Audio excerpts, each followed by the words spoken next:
네, 사법농단에 연루된 임성근 전 부장판사 탄핵소추 헌법재판소가 각하를 했습니다.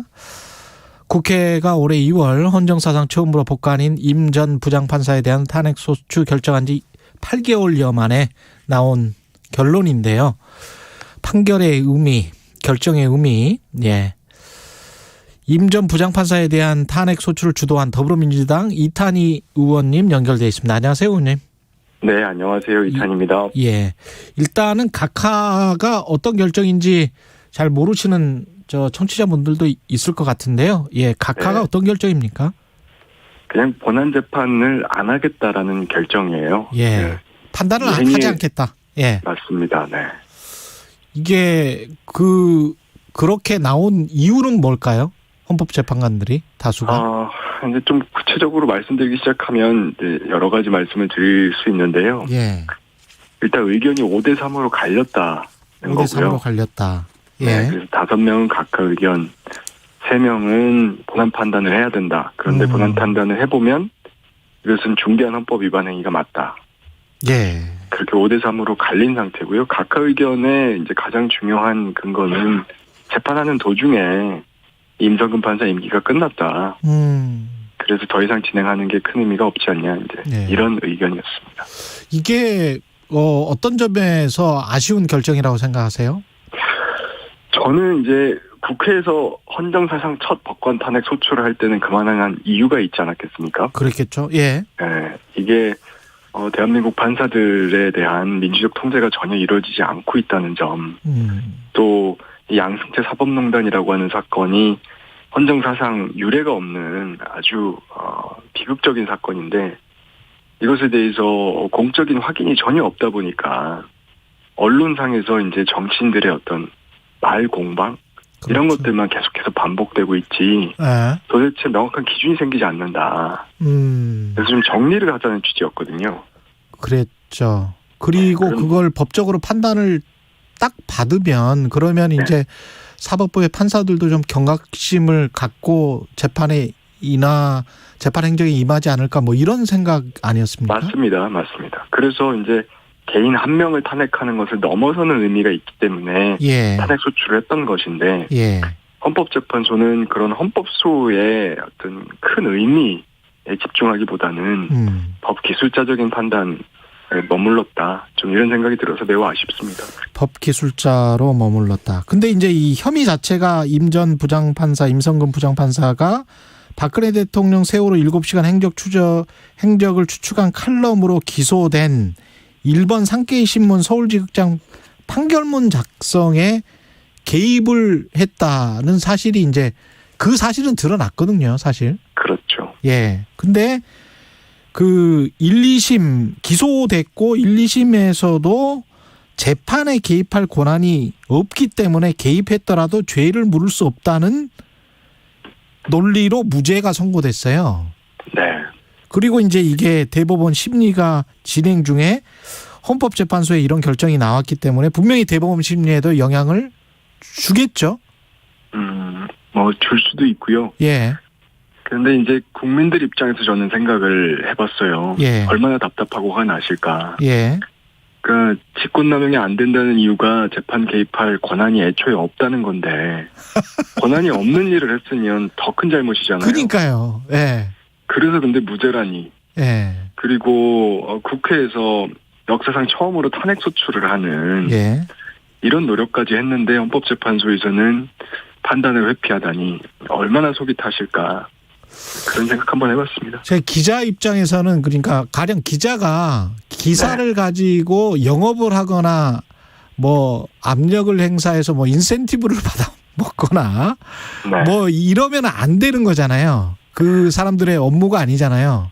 그렇죠. 예. 근데 그런 일을 했는데 그런 일을 하는 거는 당신들 업무가 아니기 때문에 그 죄를 물을 수 없다. 이런 논리잖아요. 이게 지금. 그렇죠.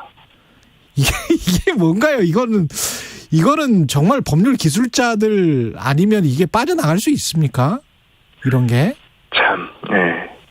저도 뭐라고 드릴 말씀이 없습니다. 그래서 이제 저희가, 각고의 노력을 해서 굉장히 쉽지 않았거든요. 탄핵소추하는 게. 예. 당 내에서도 또 정치권 전체적으로도 쉽지 않은 과정이었는데 예. 그걸 듣고 소추안을 의결했던 것인데 많이 아쉽습니다. 예. 근데 이제 5대3이라고 아까 말씀하셨는데 그 헌법재판관은 9명이고 한 분인 문영배 네. 재판관은 이탄희 네. 의원님도 아마 잘 아실 거고요. 저도 사실은 한 10여 년 전에 굉장히 오랫동안 인터뷰를 한 재판관입니다. 네. 판사님이고 제가 존경했던 분 중에 한 분인데 이분도 탄핵 소추 자체는 적법했으나 법복을 벗은 시점이 종료됐다. 그래서 더는 판단하지 않겠다.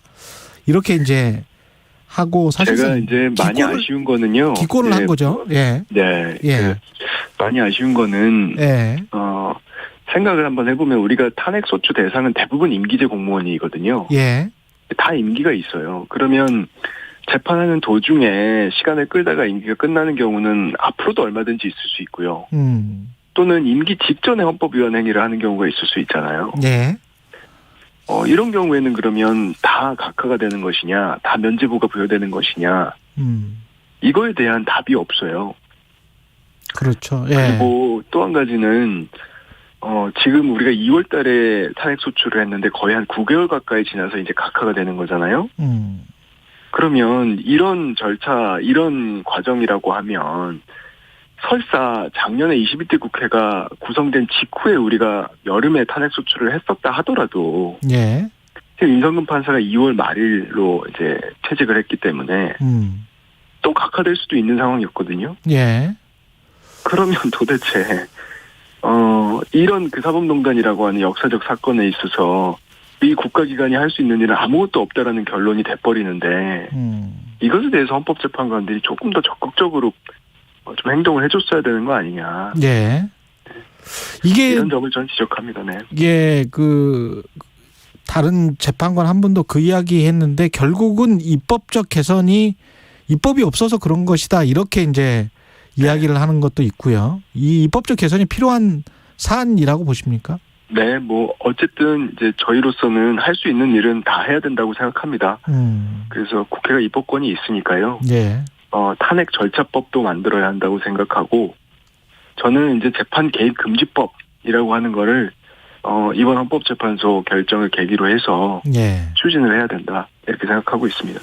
정치권에서 국민의힘은 이번 각하 결정에 대해서 합리적 결정이다. 민주당의 정치적 탄핵이었음이 입증됐다. 이렇게 주장을 하고 있는데 이 주장에 관해서는 어떻게 생각하십니까?